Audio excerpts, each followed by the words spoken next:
Chers auditeurs, bonjour et bienvenue pour cette nouvelle émission de Parole à notre évêque sur RCF Limousin.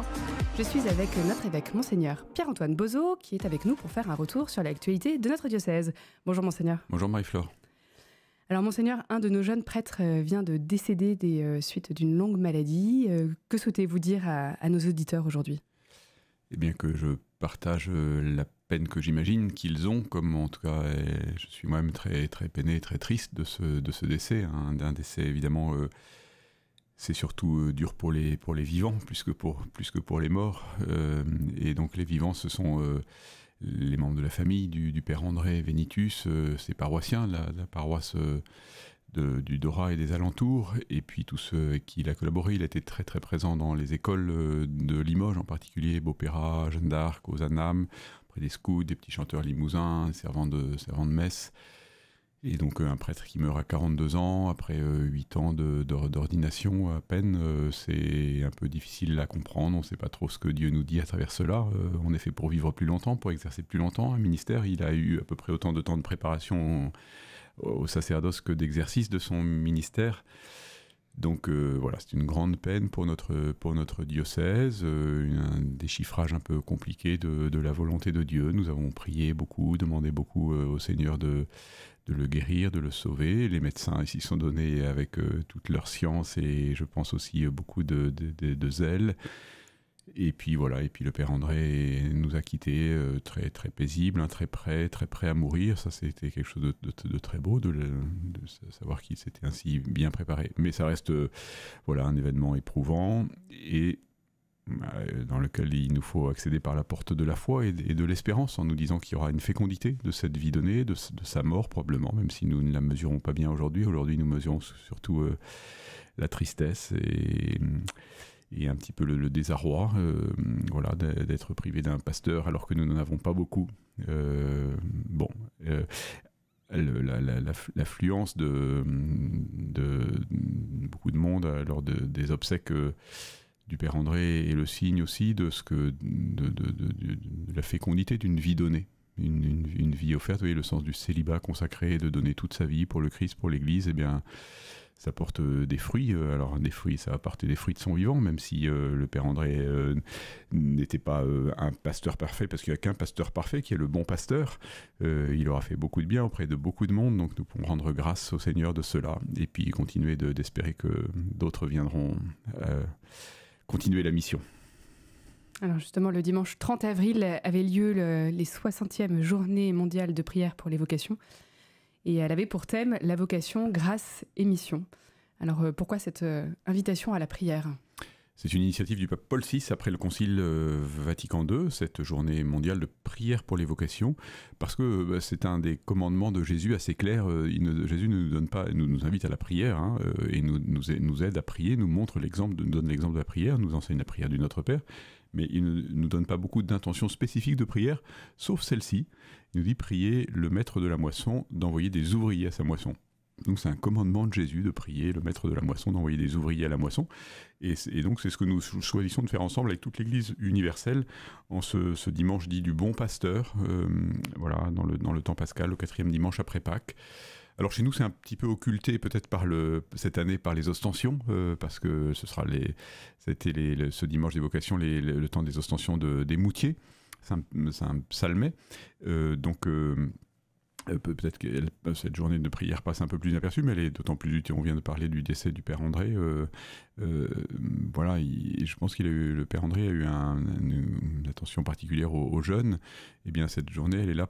Alors, pour demander à la fois vraiment au Seigneur, parce que les vocations, elles sont le fruit de notre prière peut-être, et puis de la liberté de Dieu qui appelle, mais aussi ça permet de sensibiliser les plus jeunes générations au fait qu'aujourd'hui, répondre à l'appel du Seigneur, c'est un avenir possible pour un jeune, et que non seulement c'est un avenir possible, mais c'est un bel avenir si on est appelé à suivre Jésus, à lui donner toute sa vie. Ça peut être un peu intimidant, ça peut faire peur, on vit dans un monde qui a perdu beaucoup de repères, et voilà. Et donc peut-être que pour certains, la vocation aujourd'hui de prêtre, de consacré, de religieux, de religieuse semble quelque chose d'un peu inaccessible. Or, elle est toujours accessible, elle est belle, elle nourrit des jeunes qui aujourd'hui choisissent d'entrer au séminaire, d'entrer dans la vie religieuse. Et donc la prière, la journée de prière pour les vocations redit aussi ceci, que c'est un choix possible et qui donne un vrai sens à une vie d'homme ou de femme. Alors dans l'actualité de ce dernier mois, en avril dernier, l'Église catholique a dévoilé son programme pour les prochains Jeux olympiques. Alors n'est-ce pas surprenant que l'Église s'engage dans un domaine tel que le sport? Eh bien, alors dans le domaine de sport, non, parce qu'elle elle a toujours considéré le sport comme quelque chose de participant au développement humain, et tout ce qui participe au développement humain, tout ce qui humanise, est aussi un chemin vers Dieu. Donc, vous savez, les patronages, par exemple, qui sont une réalité très ancienne et qui ont été très présentes au diocèse, c'était vraiment la manière dont l'Église s'impliquait dans le monde du sport, et elle continue de le faire aujourd'hui. On a un jeune prêtre chez nous, le père Marie de Brice, qui depuis 2 ans organise des camps de football l'été. Nous avons un Pélé VTT aussi chaque année, auquel le père André justement a beaucoup contribué. Donc c'est très habituel que l'Église soit engagée dans le monde du sport. Après, il me semble que dans l'histoire de la Renaissance, avec le baron Pierre de Coubertin des Jeux Olympiques, l'Église a été dès le début très très mêlée à ses côtés. Et donc au fond, l'Église profite de cette occasion pour dire que le sport fait partie de ce qui est bon pour l'homme, quand c'est bien vécu. Le sport, c'est aussi l'objet de dérives, on le sait bien, de l'argent, éventuellement aussi de certaines drogues, etc. Donc tout n'est pas... il faut discerner dans le sport ce qui est bon et ce qui est moins bon, mais en soi, le sport, l'émulation, la compétition, quand elle est vraiment fraternelle, sont des belles choses. Et puis, prendre soin de son corps, développer ses capacités, ses capacités physiques et mentales, parce que ça participe des deux, c'est quelque chose de vraiment très beau. Donc l'Église a sa place, et donc en même temps elle profite de cet événement pour dire que le sport est quelque chose de beau, et aussi pour dire que comme c'est un grand rassemblement, il y aura plusieurs millions de personnes qui viendront en France pour les Jeux Olympiques de 2024, il faut être attentif aux plus pauvres. Donc dans ce comité lancé par l'Église catholique à l'occasion des Jeux Olympiques, ça s'appelle, c'est pas très heureux comme nom pour des Jeux Olympiques en France, ça s'appelle Holy Games, mais ça parle au grand nombre, puisqu'il y aura surtout l'anglais et la langue universelle.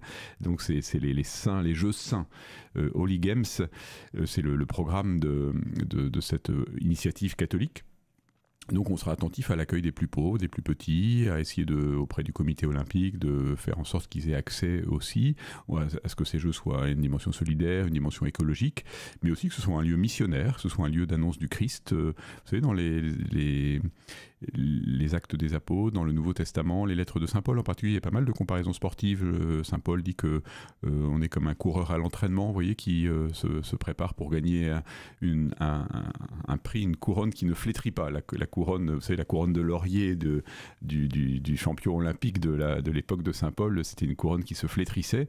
Eh bien, notre couronne à nous, c'est la couronne de gloire du royaume, et donc c'est une couronne qui ne se flétrit pas. Donc c'est ces images sportives employées par Saint Paul disent que l'Église a vraiment toute sa place en parlant de sport. Et puis peut-être aussi, je trouve, il y a une thématique qui est assez belle et qu'il faudrait que certainement l'Église, et peut-être ce sera le cas à l'occasion de ces Holy Games, se développe, c'est la dimension du patriotisme, vous voyez, qui n'est pas du nationalisme exacerbé, intolérant vis-à-vis des autres, et qui est en même temps l'acceptation de cette réalité des frontières, des États, des patries, qui, je crois, fait partie de l'organisation de la vie en société.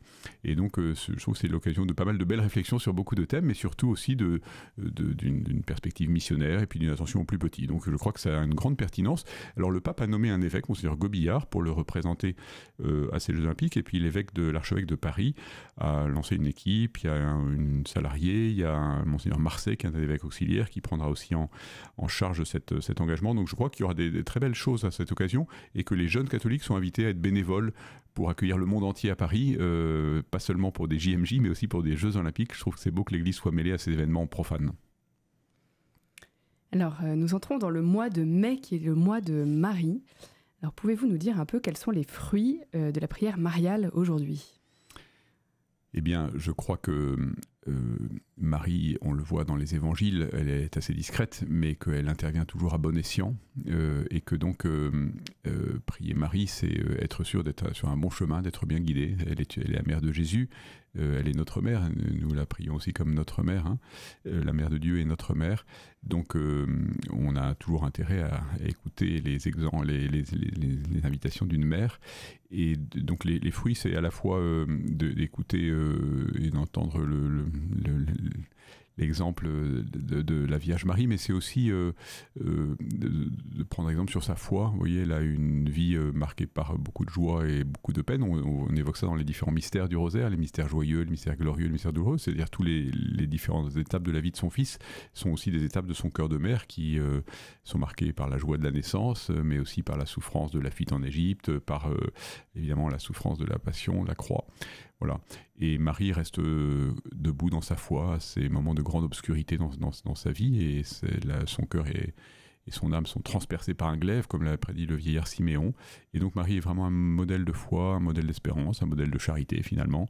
Donc plus on prie Marie, plus on la contemple, plus on prie, on demande son intercession, je crois plus on grandit dans la vie de disciple. Donc le but de la prière mariale est de mettre Marie dans sa vie, c'est pas d'être détourné du Christ, c'est au contraire d'être centré sur lui. Marie nous conduit à son fils, hein. Tout ce qu'il vous dira, faites-le. Ce qu'elle dit aux noces de Cana, elle nous le dit aussi. Donc je crois qu'on a intérêt à bien profiter de cette tradition très jolie du mois de Marie pour renouveler peut-être notre amour et notre attachement à la Vierge Marie et notre prière mariale. Merci Monseigneur pour ce temps d'échange. Chers auditeurs, je vous remercie d'avoir été à l'écoute avec nous ce soir. Je vous souhaite une très bonne soirée avec RCF Limousin.